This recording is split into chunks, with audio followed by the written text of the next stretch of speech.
पावना पूर्णिमा 11वां वर्षवास चीवर दान महोत्सव गाजियाबाद लोनी के महानाम बुद्ध विहार में बड़ी ही धूमधाम से मनाया गया। देश विदेश से आए हुए भक्तों ने भगवान बुद्ध के संदेशों का प्रचार प्रसार किया और भगवान बुद्ध की दी हुई शिक्षाओं को अपने जीवन में पालन करने का निर्देश भी दिया। सिटी न्यूज संवाददाता लोनी से महेश सिंह की रिपोर्ट।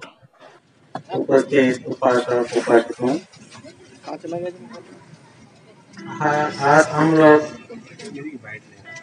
महानाम बुद्ध विहार में एकत्रित हुआ। जो yearly प्रोग्राम वर्षवार्षिक प्रोग्राम का बाद जो कवारणा प्रोग्राम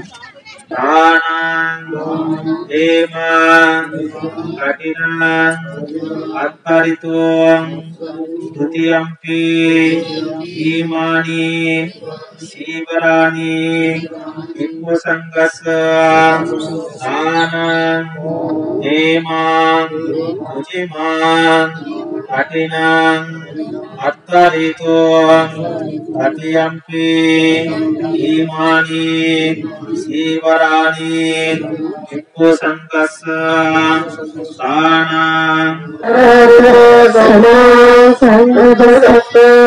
सर्वे सत्ता सती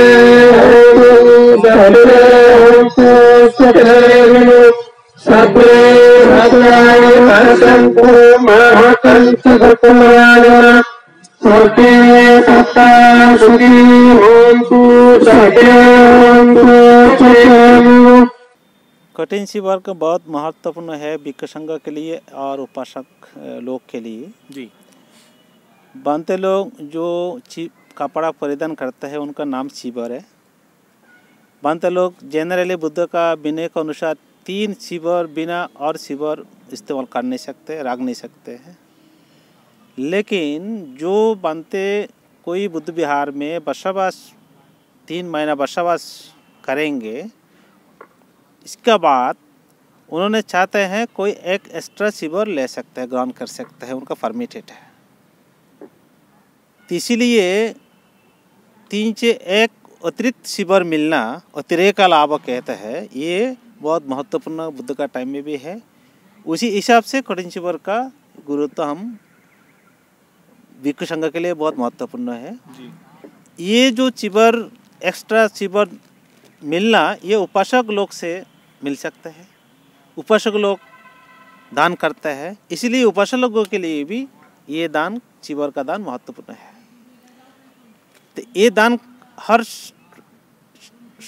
समय में हम चाहते हैं, लेना चाहते हैं ले नहीं सकते, कोई देना चाहता है दे नहीं सकते, क्योंकि 1 महीने के अंदर ये ले सकते हैं, दान कर सकते हैं। जैसे आज आश्विन पूर्णिमा है, आने वाला पूर्णिमा तक 1 महीने के अंदर ये दान ले सकते हैं, दे सकते हैं, इसके अलावा नहीं होता है। जी। और एक दूसरा बात है, कोई दान ऐसा आप दे सकते हैं, ये इसलिए कोई रूल नहीं है। लेकिन जो कठिन शिविर दान होता है उनका कुछ विनय का रूल अनुकरण करना पड़ता है, मानना पड़ता है। विनय मतलब धर्म का कानून, भिक्खु संघ का कानून, भिक्खु संघ का कानून, भिक्खु संघ का लाइफ स्टाइल है, जीवन प्रक्रिया है, जीवन यापन प्रक्रिया का जो कानून है, लाइफ स्टाइल का जो कानून है, ये इसको कहता है विनय है, जिसको आदमी लोग को विनीत करता है, आदमी को वसन शुद्ध करता है, मन शुद्ध करता है, काया शुद्ध करता है। तो उनका माध्यम से उनको जो मधुर वसन से आदमी को समझाना के लिए जो मौका मिलता है कि विनय के अनुसार, इसलिए इसको कहा जाता है विनय है। उनका जो रूल है ये मान्यता है। जैसे हम उदाहरण स्वरूप बोल सकते हैं, जैसे हम पंचशील ग्रहण करते हैं, बांते लोग पंचशील प्रदान भी करते हैं, लेकिन पंचशील उल्लंघन करने से कोई कानूनी व्यवस्था नहीं होता है, इनका कोई पनिशमेंट नहीं होता है।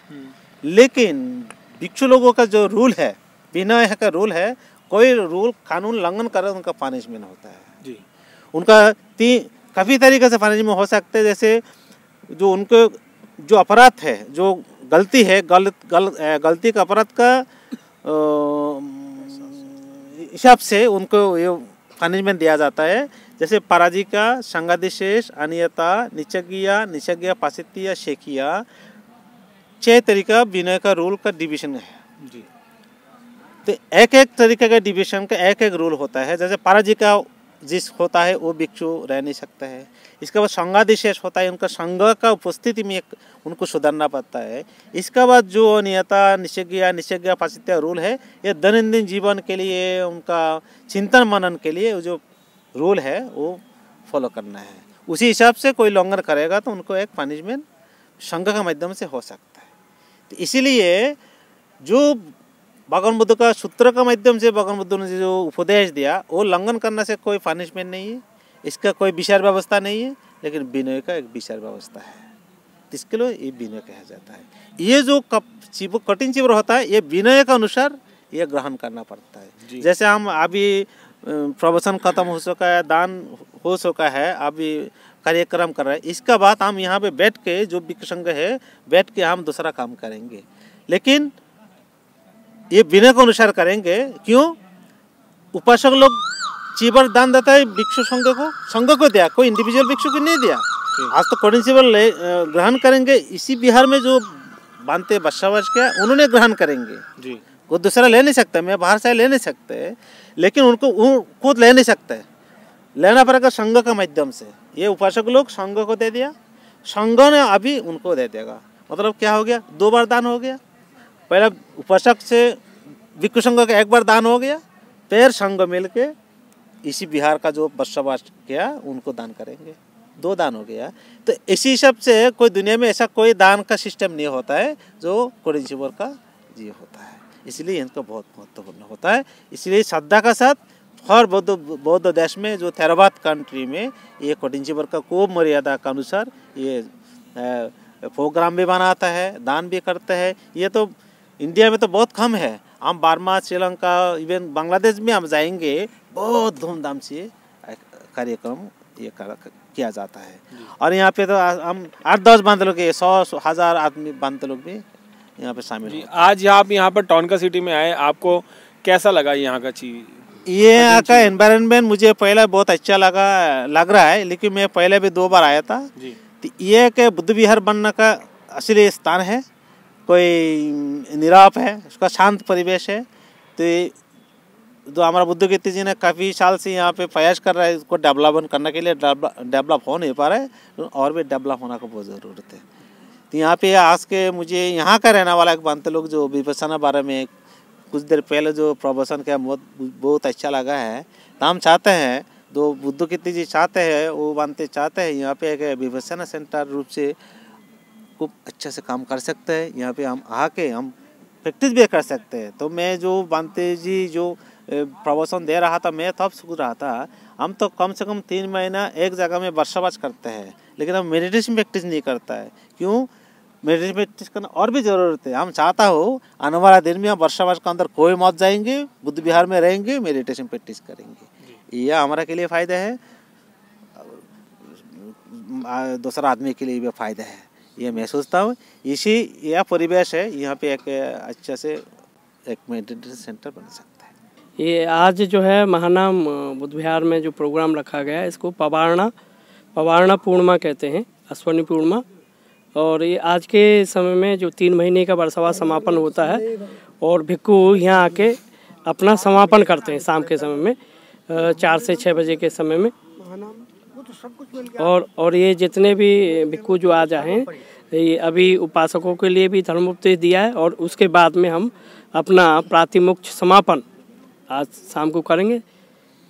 ये इसलिए महानाम बुद्ध विहार पर। और आगे की प्रक्रिया जो है, हमारे एक उपासक रहे थे डॉक्टर रमेश सैनी जी, जिनका बुद्ध विहार के लिए बहुत योगदान रहा है, और उन्होंने काफ़ी सपोर्ट भी किया हमको, और आज वो इस समय नहीं है। तो मैं समझता हूँ ऐसा कुछ ऐसे लोग और मिलें जिसकी वजह से जनसंख्या अच्छे लोगों की हो जाएगी, तो अच्छा डेवलपमेंट हो सकता है। हमारा नाम ही महानाम है, और महानाम बुद्ध विहार भी है। ये यहाँ पे पवारना, ये 11वां बरसावास, यहाँ बरसावास तो और पहले बहुत पहले से बुद्ध विहार ये खड़ा है। तो ये 2018 का बरसावास समाप्ति और पवारना दिवस यानी बरसावास समाप्त हो गया। फिर जो कार्य होता है कि आज वर्षावास समाप्त करके चीवरदान हो गया, इसके बाद बनते लोग कहीं भी जाएंगे क्योंकि धर्म प्रचार करने के देश में विदेश में, तो इस प्रकार से शिव उपासक और बनते लोग जमा होते जो वर्षावास करते हैं आसपास में। और कठिन चीवरदान की परंपरा थी, वो चीवरदान भी हो गया। अभी थोड़ी देर में हम लोगों को जो पवारना का कार्यक्रम करके ये समाप्त कर देंगे। इसके बाद 90 दिन समाप्त जो हो गया वर्षावास का सिस्टम जो बुद्ध काल से अब तक चला आ रहा, उसी को पूरा संघ, इवन भारत ही नहीं, बर्मा, थाईलैंड, लाओस, जितने थेरवाद परंपरा के लोग हैं पूरे दुनिया में ये वर्षावास परंपरा को मनाते हैं और बड़े शौक धूमधाम से।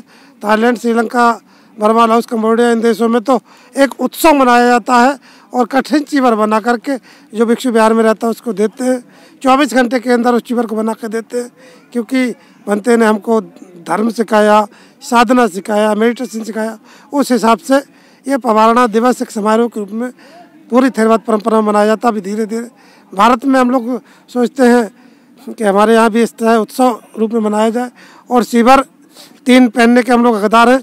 चौथा या कठिन चीवर दान मिलता है, उसको रख सकते हैं और रखते हैं। इसके अलावा अष्ट पुरस्कार रखते हैं। तो युवा आए, उनके लिए शुभकामनाएं कि युवा जो पढ़ लिख कर अफसर बनना चाहते हैं वो धर्मगुरु बने और सारे देश को नहीं, विश्व को, जैसे भगवान बुद्ध इस धरती पर पैदा हुए और विश्व को ज्ञान दिया, वो युवा जब आएंगे तो भगवान बुद्ध ने कहा कि जब युवा बहुत भिक्षु बनेगा तो चंद्रमा की तरह चमकेगा और पूरे दुनिया को रोशनी देगा, पूरे दुनिया को ज्ञान देगा।